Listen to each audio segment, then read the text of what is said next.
Manchester United have mutually terminated. I was going to say sacked then. Essentially that's what's happened, but there's the official lining is there is a mutual termination with Cristiano Ronaldo. His contract with Manchester United has been ripped up. I'll get the quotes up for you. I've literally just arrived to the news. I am in Dubai. I am going to be with Paddy Evra in the morning, so I'm going to ask Paddy what his thoughts are about it. I was debating texting him just now actually and trying to get some thoughts off him, but I'll save it for tomorrow and we'll do it when we can do a properly produced video. I'm just having to basically react to this one at the moment, but the statement from Manchester United is, following conversations with United, oh, this is Cristiano Ronaldo's. Following conversations with United, we have mutually agreed to end our contract early. I love Manchester United, I love the fans. That will never change. However, it feels like the right time for me to seek a new challenge.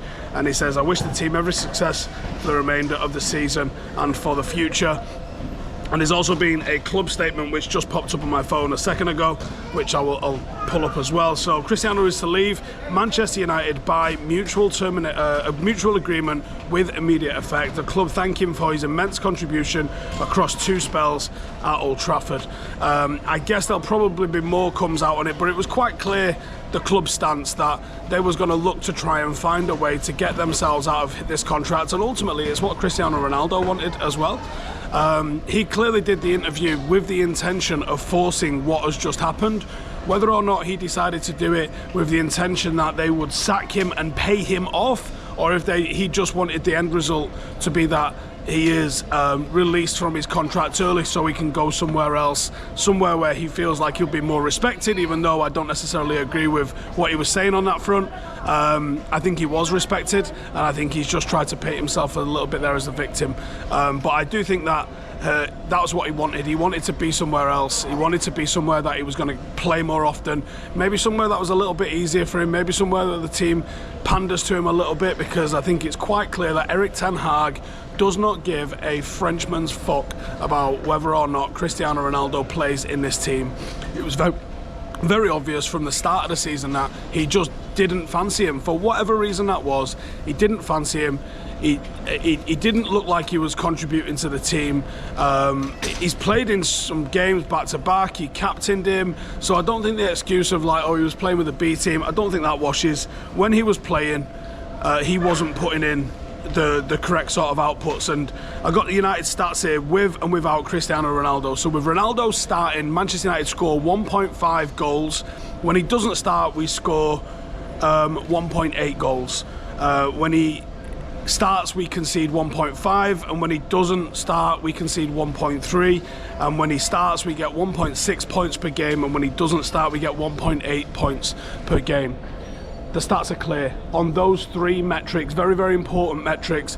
Points scored, points won, goals scored, goals conceded. Manchester United are better on every single one of those metrics without Cristiano Ronaldo in the team. It's as simple as that. So I think Manchester United have got what they want, which is a hefty player off the wage bill, someone who clearly wasn't happy here and actually wasn't fitting what the manager wanted. Now Manchester United have got a problem, because Manchester United really need to bring somebody else in. Yes, Anthony Martial has not been perfect by a long stretch. I think that's very, very clear for everybody. He's just not been anywhere near good enough to be Manchester United's number 9, or I say good enough. I think he's shown he's probably got the ability, but he's not shown the consistency and the resilience from injuries. If he'd have shown the resilience in injuries, resistance, I think that he would probably already be Manchester United's first choice number 9 at the moment, but that's not the case. So Marcus Rashford might try and stake a claim for that during this World Cup.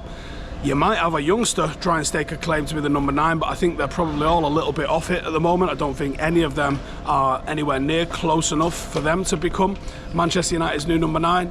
I think it's going to be a big, big decision that I think Erik ten Hag quite simply has to go to the market in January, no matter what, and pick up almost anyone. As we've said a few times, don't do your scouting at a World Cup tournament. You might be able to use it as a final decision on someone if you can watch them live, but you've got to remember they're playing against international players. The levels are not the same. You need to have done the scouting well before this World Cup, and maybe if you just want to give it a green light or a red light based on what you can see during the World Cup, that's fine, but the scouting needs to have been done watching them play for their clubs, because international football is nowhere near the same level as club football, especially at the highest level in Champions League and the Premier League. So United have to act.